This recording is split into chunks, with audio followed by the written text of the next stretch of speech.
All rise. Veuillez vous lever.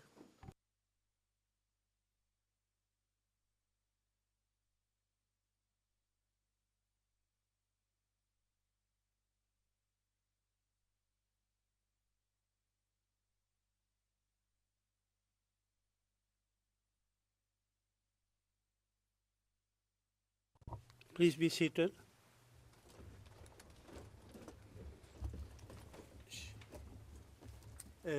Before going to the prosecution, I just wanted to perhaps set the record straight, Mr. Robinson, on the Karadžić thing. You referred, I believe, to paragraph 98.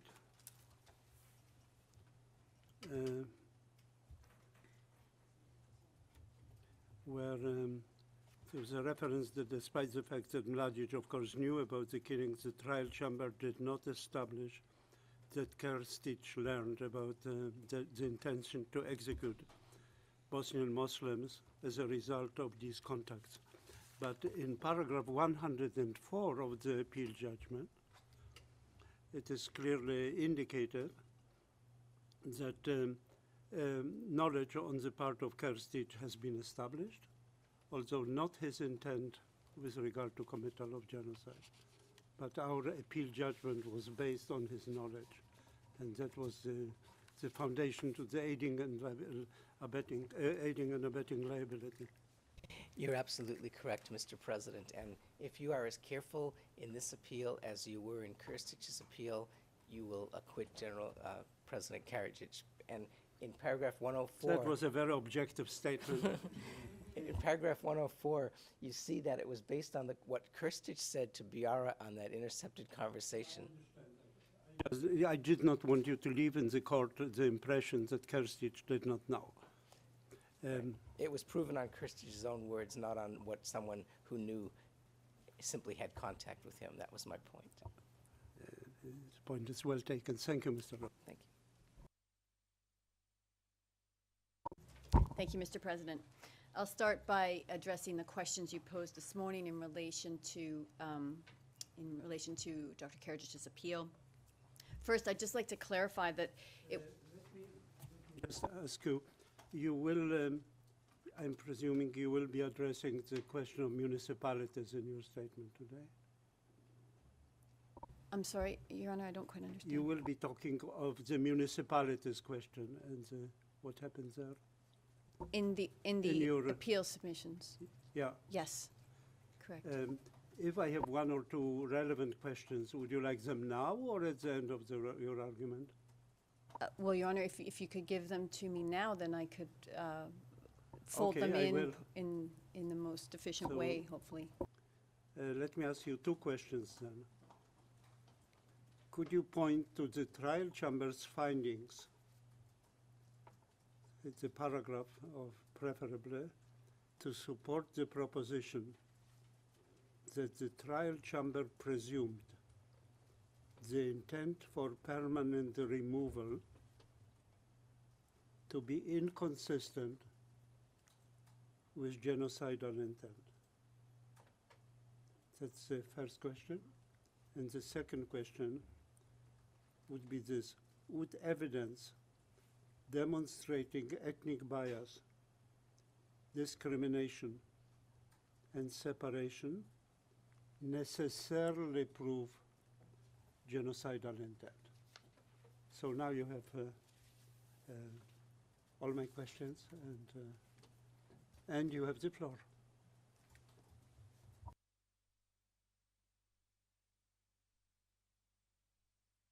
Thank you, Your Honor. To begin by responding to the questions this morning, we'd like to clarify that it is not our position in general that the appeals chamber has no responsibility to ensure Dr. Karadžić's rights are protected. Our submissions were specifically about the issue of waiver. And in particular, our position is that there are no special circumstances arising from self-representation for the appeals chamber to consider an issue on appeal that was not raised at trial. And that's because of the expert legal advice that, paid legal advice that the accused received throughout the trial. on the adjudicated facts point, our position is that a large number of adjudicated facts doesn't turn the trial upside down or shift the burden. And the case law is clear that adjudicated facts don't violate the presumption of innocence or the accused's rights. I would add that in deciding preparation time for the defense case, the trial chamber took into account the large number of adjudicated facts and the number of 92 bis and quater witnesses. And that decision is not appealed. And I refer you to our response brief, paragraph 145. And then the trial chamber also expressly took into account the large number of adjudicated facts in allocating to the defense 300 hours to present its case.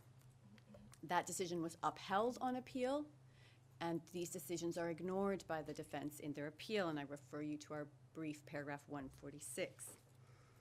And I would add that all those 300 hours were not used by the defense. Those factors alone demonstrate that the admission of adjudicated facts and 92 bis and quater witnesses in this case caused no unfairness. It was an additional point that we made yesterday that on top of these factors, many of the adjudicated facts are covered by other evidence in this case that was tendered in the normal way. And that's confirmed by the very limited number of incidents where the defense claims the findings are based solely on untested evidence. A total of 36 in the context of dozens and dozens of incidents. And as we have pointed out in our brief and as I emphasized yesterday, even that modest figure is inflated. So with that, I'll turn to the appeal submissions in this case. The Chamber's findings show that Karadžić and other JCE members embraced violent crimes to achieve the common criminal purpose of permanently removing Muslims and Croats from Serb-claimed territory. And it found that these violent crimes were integral to the implementation of that common purpose. The Chamber then erred by relegating those crimes to merely foreseeable consequences. And the Chamber erred in failing to recognize that in the 7 count 1 municipalities, the intensely violent pattern of crimes used to implement the permanent removal objective reflected the intent to destroy the Muslim and Croat communities in those municipalities and therefore constituted the crime of genocide. I will focus today on these 2 errors reflected in grounds 1 and 3 of our appeal. I will conclude with a few words on ground 4. Now, as we've explained in our brief, the Chamber's conclusion on the scope of the common purpose effectively stripped violent crimes out of the common purpose. I'll take you through the findings made by the Chamber that demonstrate that these violent crimes had to form part of the common purpose. Then I'll explain why the Chamber's common purpose conclusion reflects an erroneous approach to intent. Yesterday, I explained how the permanent removal objective was implemented through a systematic pattern of violence against Muslims and Croats. That was, in fact, how the JCE members and their tools forced hundreds of thousands of non-Serbs out of their homes and communities and out of the RS forever. Karadžić was not just aware that this level of violence would be required, he threatened it, he planned for it, and he encouraged it on the ground. Before the conflict, Karadžić threatened Muslims with annihilation, possible extinction, and extreme bloodshed. The Chamber found that these threats showed that Karadžić was, quote, fully aware that a potential conflict would be extremely violent and result in thousands of deaths, the destruction of property, and the displacement of people, and that it would be particularly devastating for the Bosnian Muslim people. Paragraph 2708. With this knowledge, as found by the Chamber, Karadžić then prepared the military and political structures needed for this bloody conflict while promoting ethnic separation and inciting inter-ethnic hatred. The judgment references are at paragraphs 23, 25, and 26 of our brief. The Chamber also found that Karadžić and his associates were well aware that they would need to use violence against Muslims and Croats in order to separate them from Serbs, and they pursued this objective anyway. By late 1991, Karadžić and others in the leadership, quote, were aware and put on notice that the objective of ethnic separation would result in violence, given the extent to which the population in BiH was intermixed, and yet still proceeded to pursue this objective, end quote. Paragraph 2846. And it found that Karadžić and the leadership, quote, were prepared to use force and violence against Bosnian Muslims and Bosnian Croats in order to achieve their objectives, end quote. Paragraph 2599. These findings show that even before they commenced their criminal campaign, JCE members knew that violence against Muslims and Croats was necessary to achieve their common purpose, and they went ahead anyway, prepared to use it. And then the Chamber found that the implementation of that common purpose was just as bloody and violent as the JCE members had envisaged and as Karadžić himself had foretold. The Chamber found that from the outset, Serb forces committed a systematic and organized pattern of crimes through the course of, quote, well-planned and coordinated operations, end quote. And this pattern, the Chamber found, included murder, cruel and inhumane treatment, rape and other acts of sexual violence, and wanton destruction. All crimes the Chamber would later exclude from the scope of the common purpose. Paragraphs 3443 to 3445. And from the outset, the Chamber found that Karadžić and other JCE members facilitated and encouraged these violent crimes through false denials and deliberate inaction. The first municipal takeover was Bijeljina, followed days later by Zvornik. JCE member Arkan took a leading role in both attacks, which were marked by murder. These crimes were immediately reported to Karadžić. He responded with false denials and deflections while taking no steps to stop or punish these crimes. The references are at paragraph 35 of our brief. To the contrary, Karadžić later thanked and congratulated Arkan for, quote, defending the Bosnian Serbs, end quote. Paragraph 3325. And this pattern of violence and encouragement of violence continued. As the weeks and months rolled on and the atrocities against Muslims and Croats mounted, Karadžić continued to lie and mislead while adopting a policy of not punishing crimes against non-Serbs. References are at paragraphs 38 to 41 of our brief. And the Chamber found that through this conduct, this deliberate failure to prevent or punish crimes, Karadžić, quote unquote, signaled to Serb forces and Bosnian Serb officials that these crimes were allowed. Paragraph 3501. The Chamber made all these findings about Karadžić and other JCE members, threatening, expecting, and encouraging the use of violent crimes to realize their objective. And then the Chamber took a wrong turn. At paragraph 3466, the Chamber noted that Karadžić had received information about the commission of violent crimes by Serb forces and nevertheless continued to pursue the common plan. But it held that rather than intending these crimes, Karadžić simply, quote, did not care enough to stop pursuing the common plan, end quote. But not caring enough to stop the common plan wasn't an alternative to shared intent. Of course, Karadžić did not care enough about the violent crimes to stop pursuing the common plan. Karadžić had known since 1991 that his ethnic separation objective would entail violent crimes and he pursued it anyway.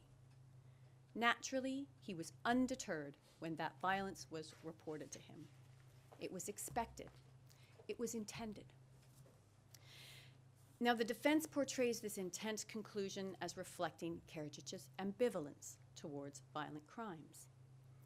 This is incorrect. The conclusion shows Karadžić choosing between two options. Option 1, stop pursuing the common purpose. Or option 2, continue pursuing the common purpose, knowing it involved violent crimes. He chose option 2. He chose it again and again and again. That choice does not reflect ambivalence. And that brings me to the other erroneous aspect of the Chamber's intent conclusion. The conclusion paints Karadžić as the mere passive recipient of information about violent crimes. Well, this vastly understates the Chamber's own findings on Karadžić's role. Karadžić, President, Supreme Commander, sat at the apex of the Bosnian Serb leadership. And from that position, he threatened and prepared for a bloody, violent campaign against Muslims and Croats. He incited fear and hatred of non-Serbs. He fostered a climate of impunity among subordinates who perpetrated violent crimes on a massive scale, actively sought to shield the atrocities from outside scrutiny, and rewarded perpetrators. These factors overwhelmingly demonstrate his intent for violent crimes, and the Chamber erred in failing to recognize this. I'd like to conclude on ground 1 by emphasizing the importance of your intervention. Because the Chamber's conclusion on the scope of the common purpose portrays countless victims of violent crimes as just the unfortunate byproduct of some sanitized mass displacement campaign, a campaign that bears no relationship to reality. Karadžić and his associates knew they would need to spill rivers of blood to carve out the ethnically homogeneous territory they sought, and they embraced this bloody path. Karadžić, President and Supreme Commander of the RS, is directly responsible for the resulting human toll, and the judgment against him should reflect this. Turning to ground 3, the central question here is whether the pattern of crimes in the Count 1 municipalities reflects genocidal intent. And the answer is yes, and this becomes apparent once we clarify 2 genocide myths. The first is that the ICTY has already decided that there was no genocide in the municipalities in 1992. And this is a myth that permeates the defense submissions. But the ICTY Appeals Chamber has already explained in this case that criminal responsibility findings in other cases based on different evidentiary assessments in relation to different accused have no precedential value. That's the 98 bis judgment, paragraph 94. In addition, the ICTY Appeals Chamber has spoken only twice on this issue, and both times it confirmed that the pattern of crimes in the municipalities could support an inference of genocidal intent.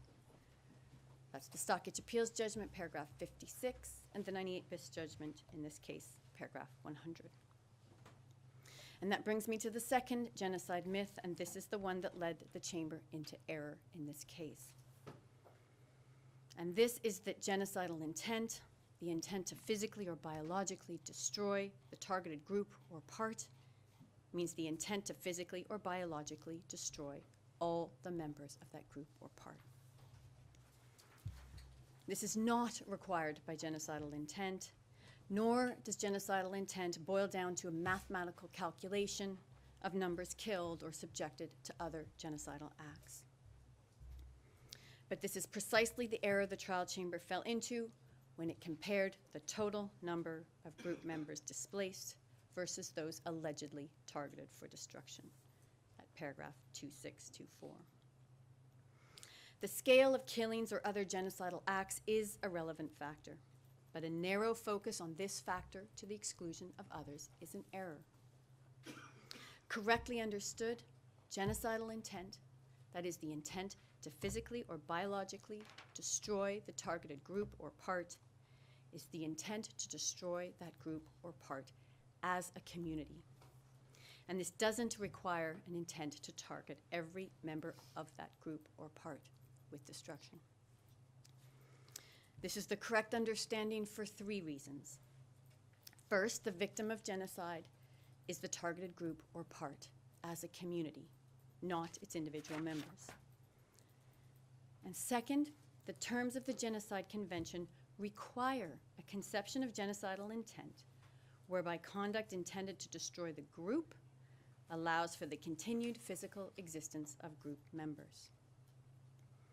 Let me explain why that is.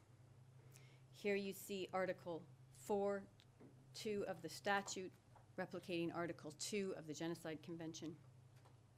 And it makes clear that each of the 5 underlying genocidal acts can be committed with the intent to destroy the group in whole or in part. And we know from case law that intent to destroy means intent to destroy physically or biologically. That means, for instance, that under Article 4(2)(e), it's possible to forcibly transfer children of the group to another group with the intent to destroy the group physically or biologically. But of course, this conduct does not physically or biologically destroy or necessarily even physically harm any group member. How is this consistent with the intent to destroy the group physically or biologically? The International Law Commission has explained that it is because this conduct would have particularly serious consequences for the future viability of the group as such. That's at footnote 405 of our brief. The same reasoning applies to the infliction of serious mental harm under Article 4(2)(b). Serious mental harm can be inflicted on group members with the intent to physically or biologically destroy the group. So the infliction of purely mental harm on group members must be capable of contributing to the physical or biological destruction of the group. 2 points follow from these provisions.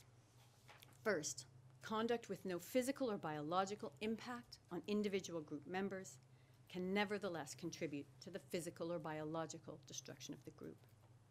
It does so by targeting the ability of those group members to exist as a community or as a viable entity. Second, and following from the first, one can intend to physically or biologically destroy the group by inflicting harm that allows for the continued physical existence of group members, but that targets the group's existence as a community. And that brings me to the third reason why genocidal intent is focused on the intent to destroy the group as a community. ICTY and ICTR case law has confirmed that conduct allowing for the continued physical and biological existence of group members can nevertheless contribute to the physical destruction of the group. Chambers have provided critical insight on this point, explaining, for instance, that conduct attacking the very foundation of the group, or that severs the bonds between group members, or prevents the group from reconstituting itself as a community can contribute to the destruction of the group and reflect genocidal intent. Those references are at paragraphs 109 to 113 of our brief. This reaffirms that the physical or biological destruction requirement is focused on the intended impact on the group as a community or as a viable entity. This understanding of genocidal intent does not depart from the physical or biological destruction requirement. Rather, it correctly identifies the human group as the entity to be protected from this destruction. And a human group is not simply a collection of individuals.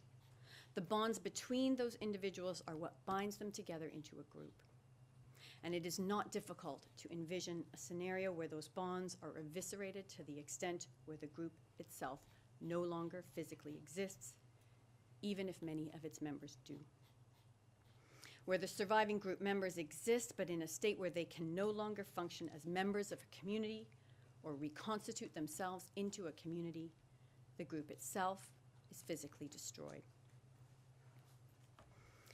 The appeals chamber in Karadžić recognized this.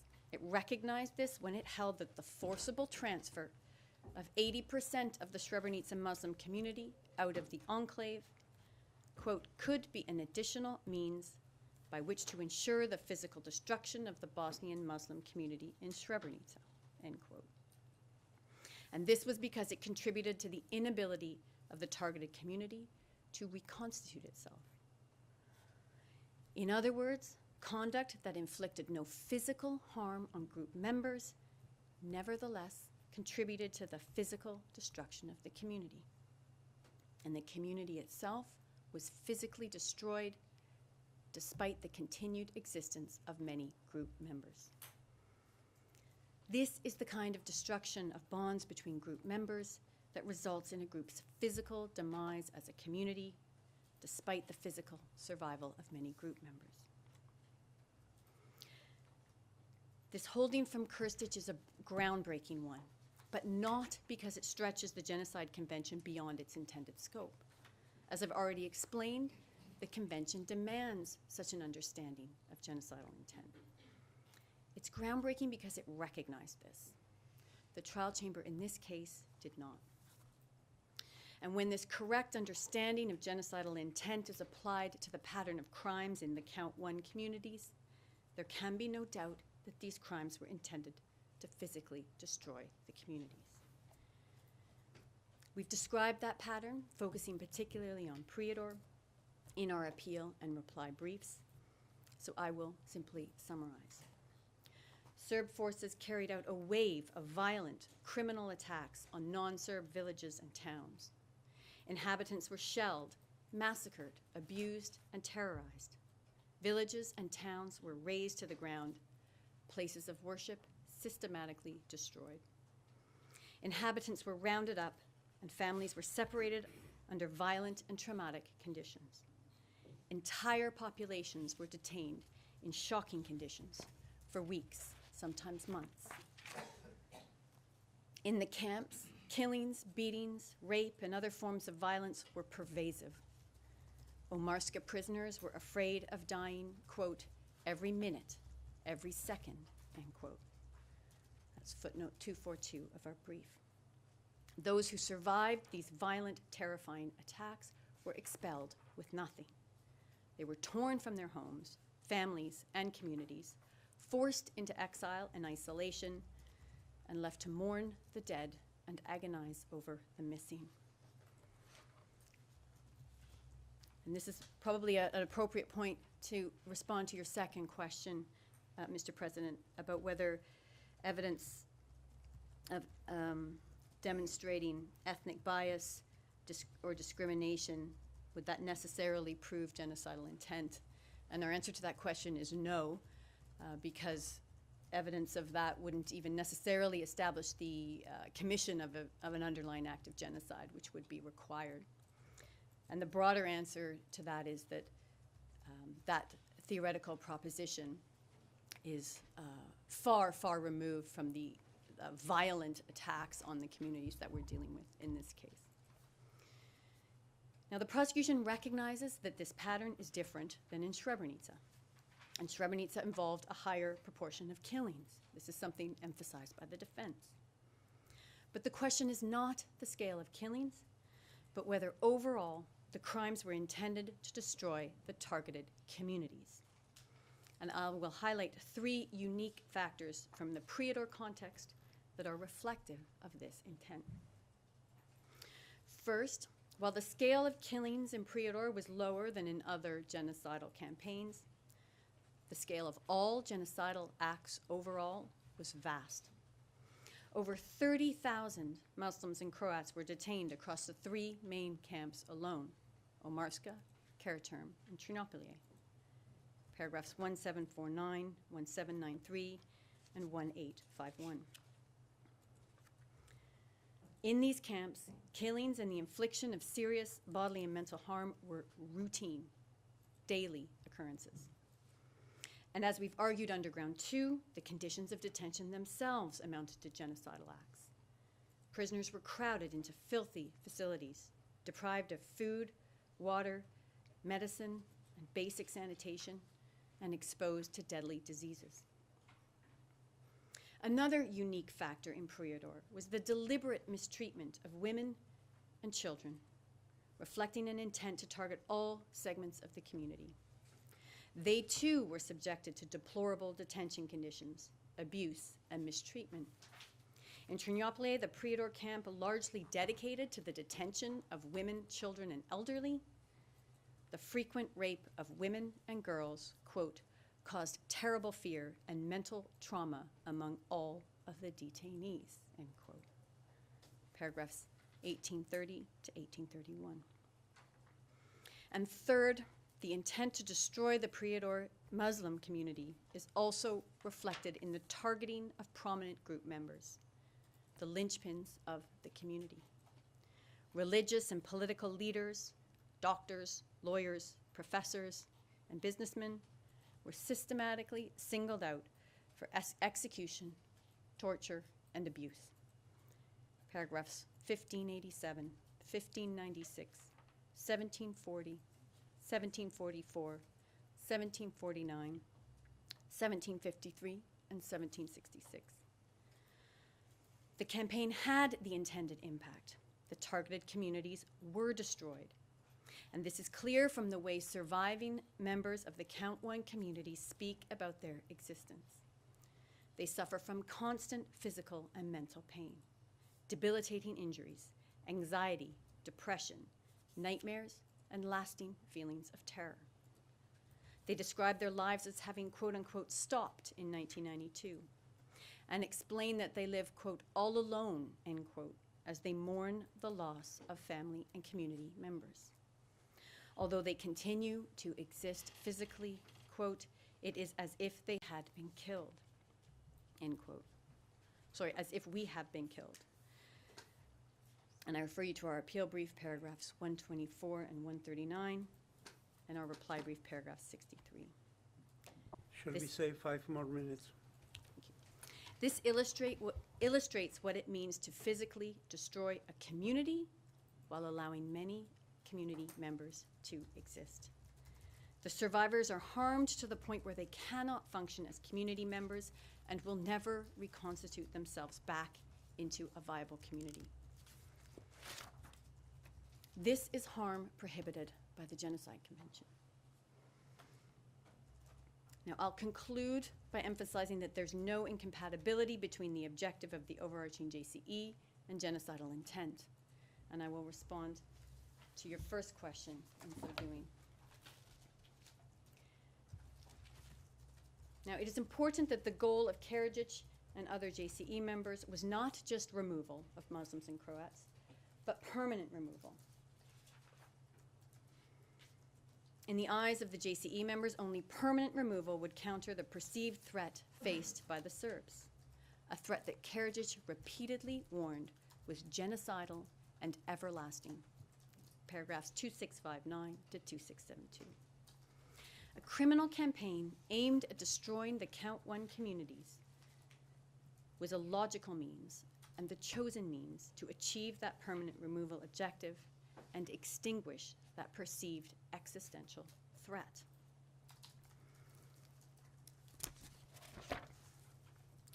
Your Honor,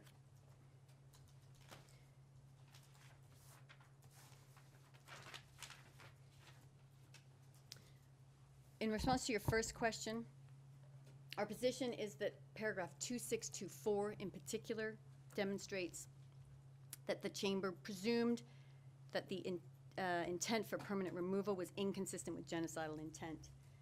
And in particular,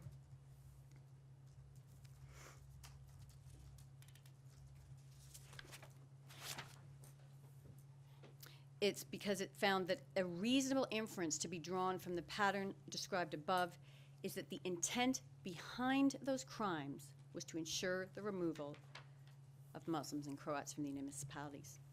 In other words, it found that the objective of permanent removal was another inference, another reasonable inference to genocidal intent. And our position is that the two are compatible. And that's clear because it was actually putting that forward as the reasonable inference that was an alternative to genocidal intent, that the intent behind the crimes was removal. Well, it's our position that the intent behind the crimes was removal. It's always been our position. But what we've always argued from the beginning is that in pursuing this removal objective, the intent was to destroy these communities, and that there's no incompatibility. The Chamber's holding. You seem to have said a moment ago that it was inconsistent. You are in fact saying it was consistent. The Chamber found they were inconsistent. No, Our no, but position is that your position, I must they're consistent. that they are That's right. consistent. I apologize if I misspoke. I'll use my last minute or so to make a few submissions on ground 4 on sentence. Now, as we've explained in our brief, the Chamber found that Karadžić, as President and Supreme Commander of the RS, played an essential and leading role in 3 vast criminal enterprises. The gravity of his crimes is unprecedented. His position at the pinnacle of the Bosnian Serb hierarchy does not distance him from criminal responsibility. It amplifies his responsibility. He abused his immense power to spill the blood of countless victims. Justice requires that he receive the highest possible sentence, a life sentence. That concludes my submissions, barring any questions. Tell me, are you really focusing now on Prehidor alone in the context of municipalities or communities? Your Honor, our position. Your briefs were much broader than that. Today you singled out Prehidor. Is this as an example or just the entirety of your case on that? Our position, and this is consistent with the position we took in the brief, is that the intent is reflected in all the Count 1 municipalities, but Prijedor is the clearest example genocidal intent. And we recognize that for your honors to review and overturn all of the findings in all of the Count 1 municipalities may be a lot of intervention to ask for an appeals chamber. So that's another reason why we've really highlighted Prijedor, so that if your honors wish to intervene to correct the error, you could do so in a more circumscribed way that would require less intervention and review of the record. Thank you for your argument. We will now turn to Mr. Karadžić's response.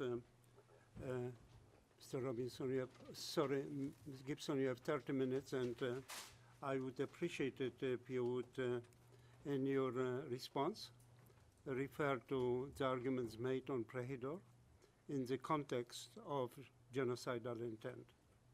Thank you.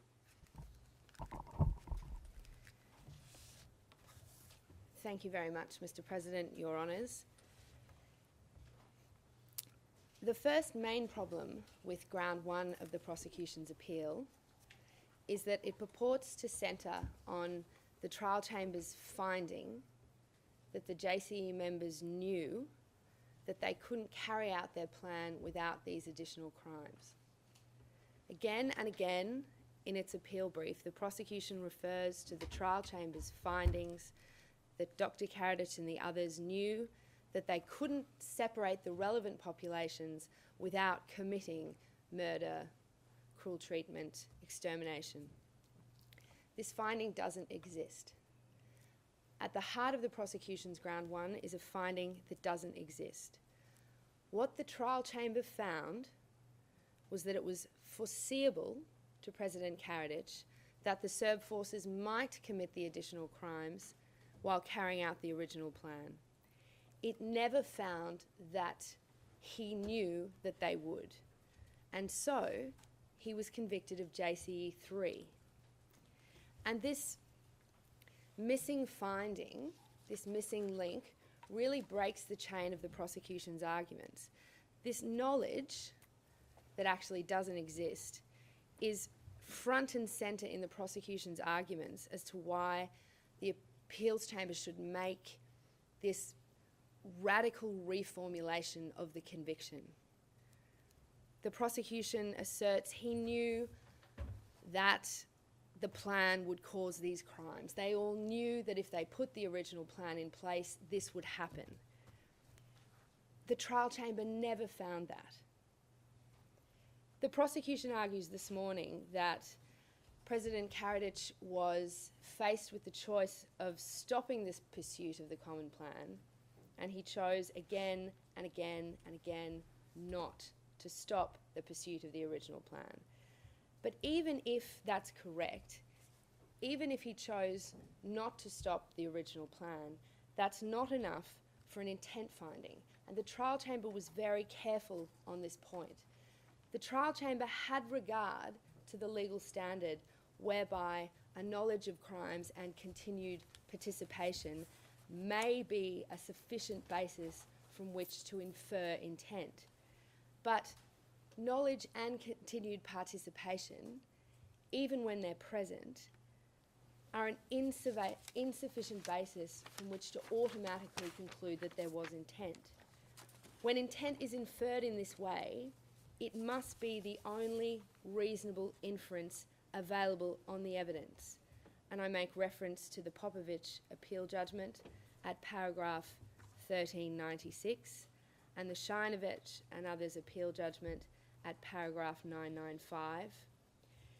Even when the accused's knowledge and continued participation might suggest that he shared the intent to further another purpose, it does not necessarily compel this conclusion if another reasonable inference was available. Here, another reasonable inference was available, that President Karadžić and the other JCE members shared the intent for forcible transfer and deportation, but did not care enough, in the words of the chamber, about the additional crimes to stop pursuing the common plan. And the prosecution has not shown that this finding by the trial chamber, which took into account all the findings that they referred to today, was unreasonable. But putting this aside, perhaps the bigger obstacle to prosecution's ground one is the fact that at the heart of JCE1 liability is the participants' intent, their shared intent to commit the particular agreed crime. It can't just be a plan to commit offences or commit crimes generally. The accused must share the intent to commit the specific crime or crimes that form the object of the common purpose. And the prosecution is asking you to lift all of these JCE3 crimes out and insert them into the original common plan to find that they were part of the original purpose on the 21st of October 1991. In order to do that, the prosecution needs to show that each of the JCE members intended to commit each of these crimes, had the particular intent for each of these crimes. Take extermination, for example. For extermination to have been part of the original common plan, each of the members of the JCE would have needed to have intended killing on a mass scale in October 1991. That finding is nowhere. For rape to have been part of the original common plan, each of the members of the JCE would have needed to have intended in October 1991 to commit rape. That finding is nowhere. The same for torture, the same for murder. These findings don't exist. And remember that the prosecution hasn't asked the appeals chamber to revisit any factual findings or make any additional factual findings or give any evidence more or less weight. The prosecution is saying that the appeals chamber can get there on the trial chamber's own findings, but these findings don't exist. And it's not surprising that the findings aren't there. If the trial chamber had found that the JCE members shared the intent for rape, for example, in October 1991, then rape would have formed part of the original common plan. It would have been part of the original JCE1. And we raised this with the prosecution in our response brief. We said, where are you seeing this? Where are all these findings that President Karadžić and the JCE members shared the particular intent for each of these JCE3 crimes?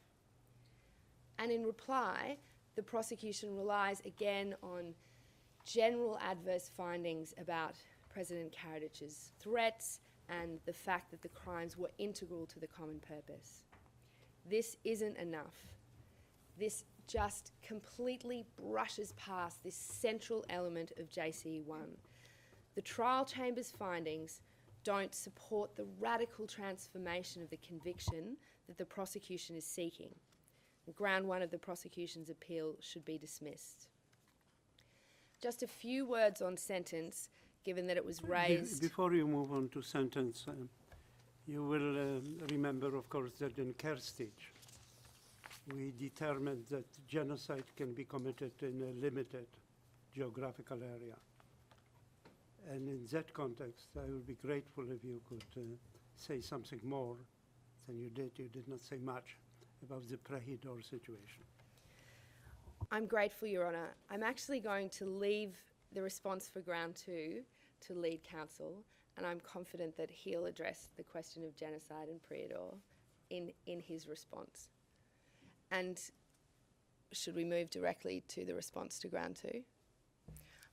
I'll say a few words on sentence so then I can complete, and I'll give the remaining time to Mr. Robinson to come back to you on your specific questions.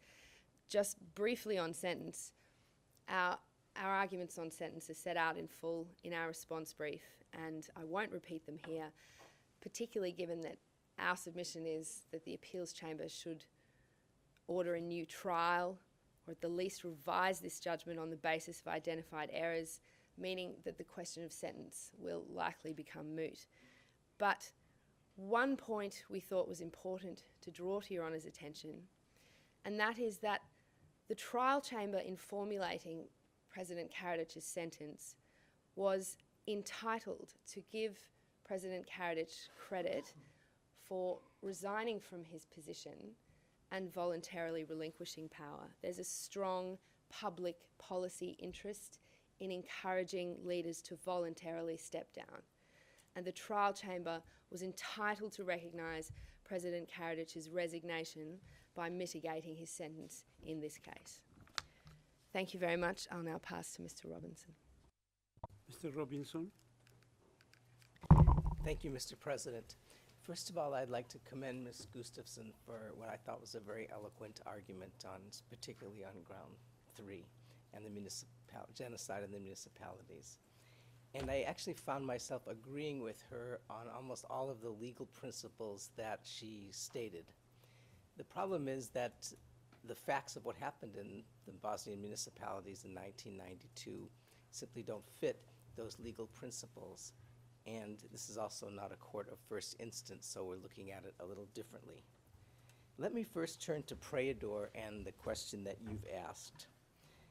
So, first of all, I want to point out that the challenge about Prahidor is to the methodology of the trial chamber, that they didn't isolate Prahidor and examine everything, all of the elements of genocide simply for that municipality.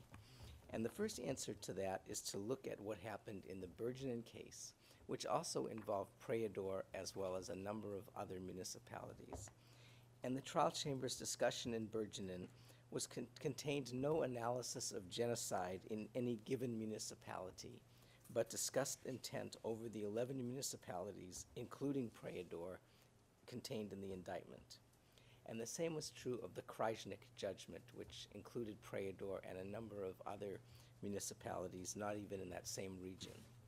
So there's no authority really for the proposition that a trial chamber is required to isolate all of the different municipalities in the indictment and make a genocidal evaluation indictment by indictment. That's point one.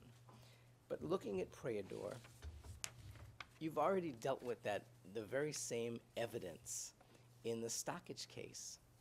This is not the first time that these arguments have been made about Prijedor. And what happened in Prijedor, as well as the other municipalities, was horrible. Crimes against humanity and war crimes were committed there. But as you decided in Stockage, and you were on that appeals chamber bench, it didn't amount to genocide. It wasn't committed with the intent to destroy the group, the community. And so there's nothing new about what our trial chamber heard or what you've heard, other than that what has already been decided.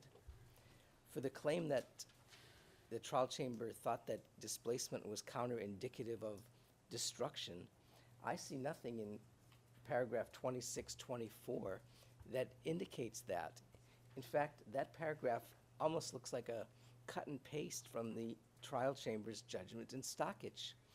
And that judgment was appealed by the prosecution, and the appeals chamber approved this very same methodology. In the Stockage case, the trial chamber had concluded that while it was satisfied that the common goal was to establish a Serbian municipality, there was insufficient evidence of an intention to do so by destroying in part the Muslim group. And they said, had the aim been to kill all the Muslims, the structure was in place for this to be accomplished. The intention to displace a population is not equivalent to the intent to destroy it. And the ICTY appeals chamber affirmed this approach, rejected the same argument that the trial chamber had confused this motive to displace with the intent to destroy. So the prosecution is asking you to throw out not just the Stockage case, but what is 17 years of jurisprudence. In the Sikorica case involving 3 commanders and guards at Karadžić camp in Prijedor municipality, the trial chamber, led by former ICTY President Patrick Robinson, acquitted the 3 accused of genocide at the conclusion of the prosecution's case. It concluded that there was evidence of killings and serious bodily and mental harm at the Karadžić camp, but there was no evidence which established an intent to destroy the Bosnian Muslims in whole or in part as such. And the prosecution didn't appeal those acquittals.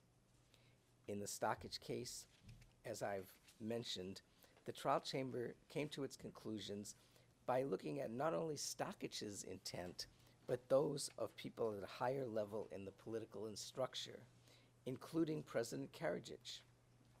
And they found that the goal of Stockage and the Bosnian Serb leadership was not the destruction of the Bosnian Muslims or Croats as a group, but rather to eliminate any perceived threat to the overall plan to take control of Prijedor municipality and force the non-Serbs to leave. And the appeals chamber said that that conclusion was a reasonable one, which is the standard that we have here. In the Berginen case, involving the president of the crisis staff of the autonomous region of Krajina, which included Prijedor, a different trial chamber, presided over by former ICTY President Komrel Aegis, a current judge of the mechanism, acquitted the accused of genocide, finding that an intent to destroy had not been proven. And the trial chamber found it significant that the Bosnian Serbs who controlled the areas in question, militarily and politically, chose to use those resources to displace rather than destroy the Muslims and Croats in this area. And the prosecution didn't appeal that acquittal. In the Krajina case involving the president of the Bosnian Serb Assembly, the trial chamber, led by current mechanism judge Alphonse Ori, acquitted Momcilo Krajnik of genocide in the same 7 municipalities of Bosnia that were charged in our case. The trial chamber found that neither Krajnik nor other members of the joint criminal enterprise, including President Karadžić or General Mladić, had the intent to destroy the Bosnian Muslims or Croats in the municipalities of Bosnia. And in the recent Mladić case, the trial chamber, composed of 3 current judges of the mechanism, acquitted General Mladić of genocide and concluded that after having assessed the entire trial record, including the statements, speeches, and conduct of President Karadžić, it was not satisfied that the only reasonable inference that could be drawn from the evidence is that they had the intent to destroy the Bosnian Muslims and Croats in the municipalities, which also included Prayador. And if that wasn't enough to convince you that reasonable judges can conclude that there was no genocide in the municipalities, 10 judges of the International Court of Justice have examined the details of genocide in the municipality allegations and concluded that those crimes were not perpetrated with the intent to destroy the Bosnian Muslims as a group in whole or in part, paying particular attention to the events of Prayador. The prosecution presented no new evidence of genocidal intent in our trial. They trotted out the same speeches, the strategic goals, the variants A and B that all of these trial chambers had already considered.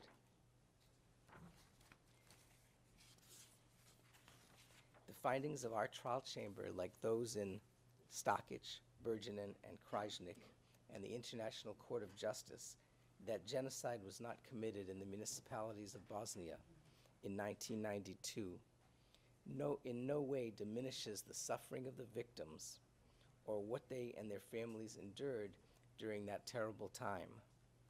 It simply reflects that the legal requirements of this very specific crime, requiring a very specific intent to destroy the group as such, have not been met.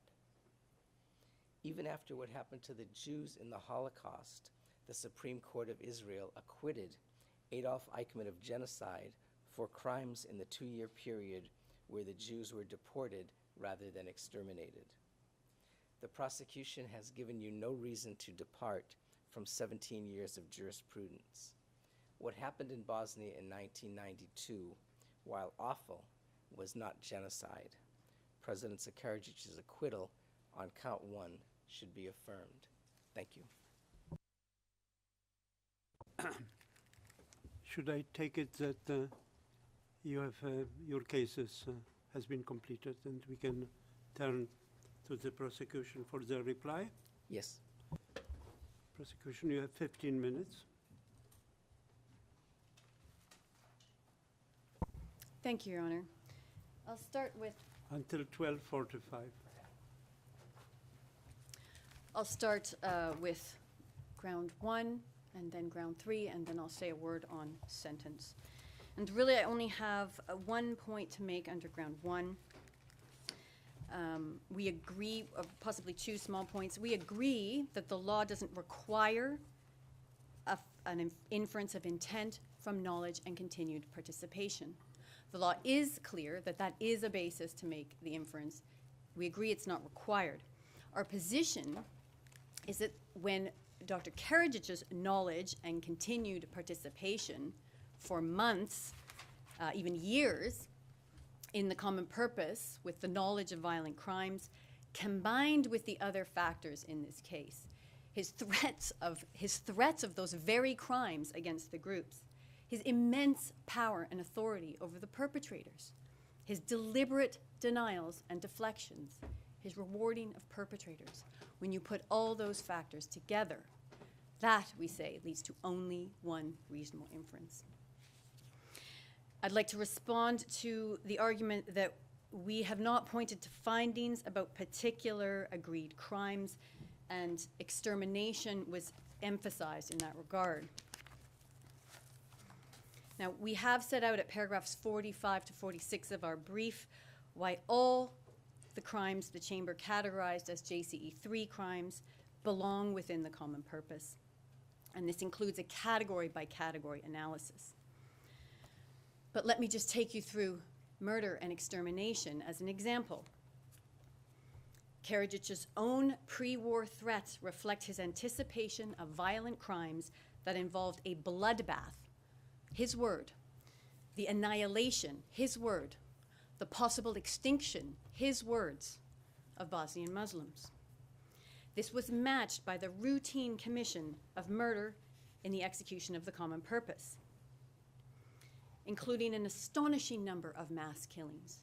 26 of the many mass killings in this case reached the massiveness threshold for extermination, paragraphs 2460 to 2461. And on the 12th of May, 1992... How many killings were committed in Prahidor? How many killings or incidents of extermination? I would have to double check, Your Honor. You want numbers of victims or numbers of incidents? Victims. Victims, it's difficult to say from the findings. For example, the chamber found, based on the evidence of daily executions and other murders at Omarska, that many people were killed at Omarska. So there's some ambiguity in the findings. But it's clear when you add them all up that there is at least 1,200 victims of murder in Prijedor. Thank you. On the 12th of May, 1992, after the criminal campaign had been ongoing for a month, and Karadžić already had actual knowledge that it involved murder, he claimed at a large public rally that, quote, the mutual extermination, killings, and tortures have been imposed to us, end quote. Paragraph 2738.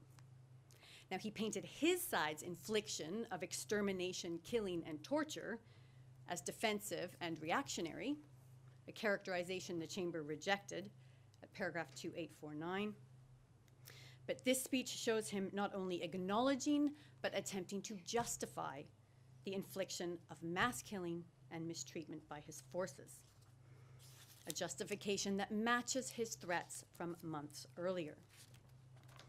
And then, of course, he reacted to reports of mass killings and other serious crimes in the same way he reacted to all crimes, with denials and deflections. And even in the case of the Korochanska Stiena massacre in Prijedor, a massacre of 200, he rewarded the perpetrators, aware of their involvement. I refer you to our brief paragraphs 35 and 37 to 41. His conduct and that of his close associates before and during the criminal campaign leaves no doubt that murder, extermination, cruel treatment, and the other excluded crimes formed part of the common purpose. I'll move now to ground 3. Now again, I'll emphasize that findings in other cases, and that was the thrust of the defense submissions, should rule the day here. Well, I'd like to expand on the point I made earlier, that those findings in other cases are based on different evidentiary assessments and different accused, by pointing out how Karadžić, over anybody else in the RS, had genocidal intent, and how these crimes are attributed to him above anybody else. He publicly, on television, threatened the Muslims with a highway of hell, resulting in their, quote, possible extinction, end quote. That was a powerful message emanating from the pinnacle of the Bosnian Serb leadership, of vulnerability of Muslims, and impunity for future perpetrators. And the speech actually did cause Muslims to feel overwhelmed by the fear and anxiety of facing complete annihilation. I refer you to transcript page 10414. Again and again, Karadžić and others in the Bosnian Serb leadership warned their followers that the Muslims and Croats were genocidal enemies of the Serbs, and that the Serbs had to fight for their very survival. Paragraphs 2655 to 2672. Karadžić knew exactly what he was doing in generating and amplifying this message of hatred. This is clear from his answer when he was confronted at a press conference in September 1992 with allegations of atrocities, executions, and Nazi-like conditions in camps. And this was, of course, shortly after the international exposure of Omarska. Karadžić answered by explaining that in an inter-ethnic and inter-religious war, there was no need for a command to kill, because the three ethnic communities had, quote, been antagonized during centuries, end quote. That's paragraph 3348. But of course, it was Karadžić who had inflamed and exploited this very ethnic antagonism, who had made sure that no command to kill was required. In other words, Karadžić threatened non-Serbs with extinction and annihilation, issued dire warnings of a looming genocidal threat, and incited inter-ethnic fear and hatred. They set the stage for a criminal campaign of a genocidal nature aimed at destroying the targeted communities. And once that campaign was underway, Karadžić oversaw it from the apex of power. His power and authority over the perpetrators was unparalleled, and so was his ability to chart its course. Paragraphs 3480 to 3481. In Prijedor, for example, the factual findings show that the crimes were almost entirely perpetrated by Bosnian Serb police and army forces. Who in the RS had de jure and de facto authority over the police and the army that they exercised in fact? Radovan Karadžić, paragraphs 3157 and 3167. What did he do with that immense power? He used it to encourage the commission of crimes by deflecting outside scrutiny, continuing to incite ethnic hatred, and deliberately failing to curb the rampant criminality until international exposure of the Prijedor camps forced him to change course. Paragraphs 3369, 3376 to 3381, 3386, 3498, and 3500. He then rewarded with medals and promotions Prijedor police officials who he knew had been involved in the notorious massacre of 200 non-Serbs at Koračanske Stijene, and who oversaw operations at Omarska. Paragraphs 1751, 1752, 1845, and 3432. Karadžić and other JCE members' words and actions before and during the campaign demonstrate that they embraced genocide as a means to achieve their shared permanent removal objective. That intent was matched by the pattern of crimes committed by subordinates they controlled. I'll conclude with a brief word on sentence. The sentence submissions focused on the Holbrooke Agreement. Now, it's unclear from the Chamber's reasoning if it was indeed the supposed agreement with Richard Holbrooke that caused the trial chamber to give Karadžić less than a life sentence. If that was the case, it was an error. Karadžić entered into this supposed agreement after his ability to pursue his criminal campaigns had been completely exhausted. He was defeated. The Bosnian Serbs were defeated. It was over. And he did it. It's his own submission that he entered in this agreement to get an enormous benefit, to get immunity from prosecution. That's his case. No public policy supports a sentence mitigation for someone who oversees 3 massive criminal enterprises for 3.5 years, and then when they are unable to pursue them anymore, enter in an agreement to try to get a benefit to not be prosecuted for those enterprises. That concludes our submissions. Thank you. I thank the prosecution. The last item on the agenda of our hearing today is a personal statement by Mr. Karadžić. I take you are interested? Yes. So 10 minutes, Mr. Karadžić, for your personal statement. Hvala, Ekscelencijo. Thank you, Your Excellencies. It's difficult for me not to touch upon a few points from what we've heard. Only the Serbs in Bosnia lost the war because they had no other aim than to get their own republic. That's one. Second, if the facts are not established, then you could portray the Serbs as attacking an undefended, unarmed people, although in fact that people outnumbered them and was well armed. There are unbelievable allegations that 30,000 people were detained in Prijedor. Although 3,000 were in fact detained after the Muslims attacked. Out of those, 1,700 were released and 1,400 were then properly kept in custody as fighters. My speech that was cited here was in fact a warning that continuing certain actions would lead us to a highway of hell. It was a plea, a warning, not a threat. If it had been a threat, it would not have been voiced. And I would not like Judge Sekula to live here in the belief that we accepted that figure. We contested the number of 8,000 in the indictment, so the trial chamber reduced it to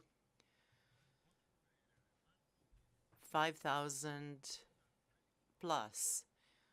But from the moral standpoint, any such figure is no more important than just a few hundreds, because both are a tragedy. I will not go back to the references to decorations of various people, because there's a procedure for that. Ministers propose and the president just awards the decoration. But I must say that it seems nobody understands what this crisis was about. Whatever you call us, we down there are one people. Serbs, Muslims, Croats, Montenegrins. We are one people. We have one identity. There are various confessions among us that have to be respected. Serbia is the first country in Europe that recognized Islam as a religion. And we never had anything against Muslims, ever. We even considered them Serbs of Muslim religion. But they have the right to be a separate people. In symbiosis with the Serbs, they flourished. And I am quoting from Adil Zulfikarpašić, the secular leader with whom I made an agreement in 1991 in order to avoid the war. They did indeed become stronger and flourish in symbiosis with the Serbs. Then they wanted to separate from the Serbs, and we accepted that too. We didn't even mind the fundamentalism that appeared with a new generation of politicians if it didn't harm us.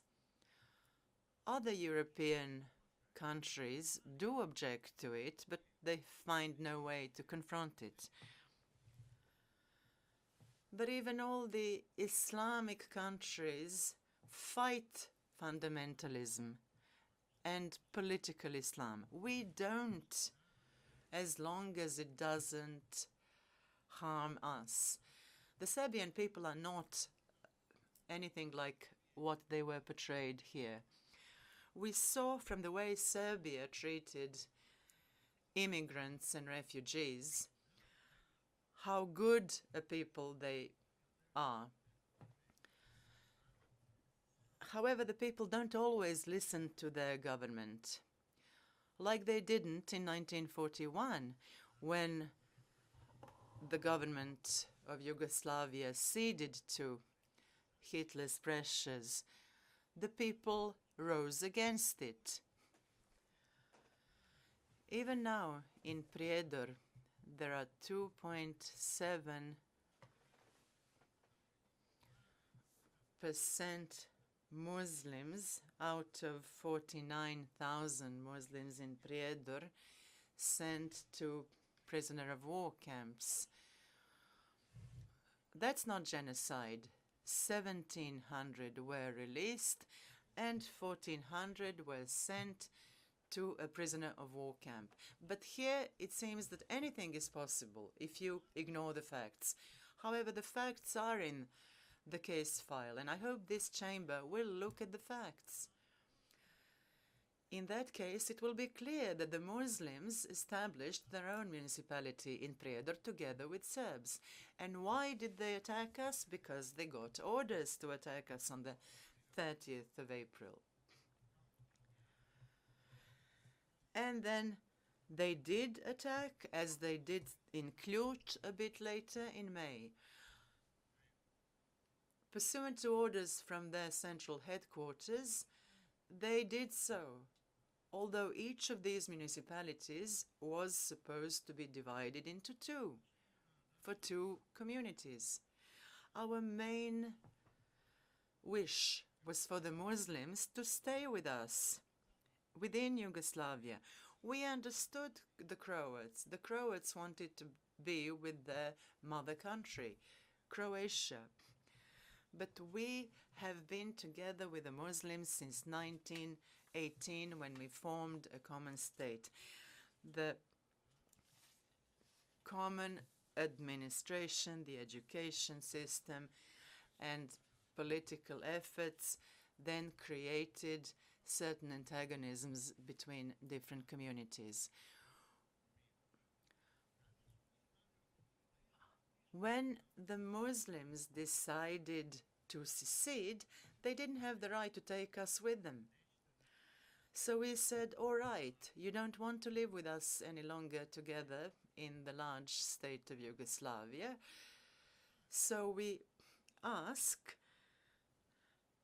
that what you had within Yugoslavia, we have within Bosnia.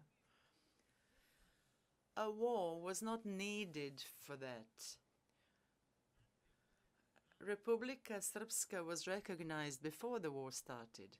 The war was waged so as to disenfranchise us, to stop us from creating Republika Srpska. If you see that, all these accusations fall away. If you don't see that, then we have no more hope. It is the Serbian elite who was involved in this war, humanists and the elite. God knows how the Muslims would have fared if the Serbs had been led by such fundamentalisms as the Muslims. So if you don't see the essence, namely that we had the right and we received the right, which they then wanted to deprive us of, if you don't see that the Muslims were the ones who attacked us first in every municipalities, and these facts are easy to establish, in 2/3 of municipalities there were no attacks or combat, especially in those municipalities where, like Srbac, Mrkonjić Grad and others, SDS members were in the leadership. Until 1994, there was a huge number of Muslims in our territories, and I was pressurized to let them go because some Muslims had butchered already 6,000 Serb policemen. Nothing in these proceedings that was alleged is true, and that is a guarantee that we will interpret as correction six policemen. And that is a guarantee that the conflict between us will persist. Haaland admitted that Markale was about General Smith, who was trying to prepare a violent end to the war. Oh, I see. I thought you had a question. I don't want to court anyone here or to send any messages, but the Muslims who had relations with me and contacts with me know me as a man free of prejudice. We believe them to be our own people, but it's fine if they don't want to be, if they want to be separate. What is wrong is when a lie is perpetuated through the courts. It will inflict great evil on our people. It is my deep conviction that anyone who is willing to look carefully at the evidence cannot make a mistake. Thank you, Your Excellencies. With the personal statement by Mr. Karadžić, we are concluding the hearing of the appeals in this case. But before we adjourn, I would first like to thank the parties for their work on the case.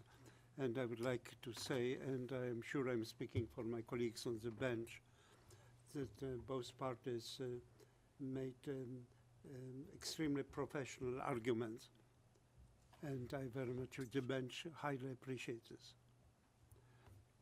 I would also like to thank the registry, their staff in the courtroom, which has so ably facilitated our hearings today and yesterday, and to the interpreters for their excellent assistance and their problems with confronting from time to time speed reading by the council. The appeals chamber, as you know, will render its judgment in due course.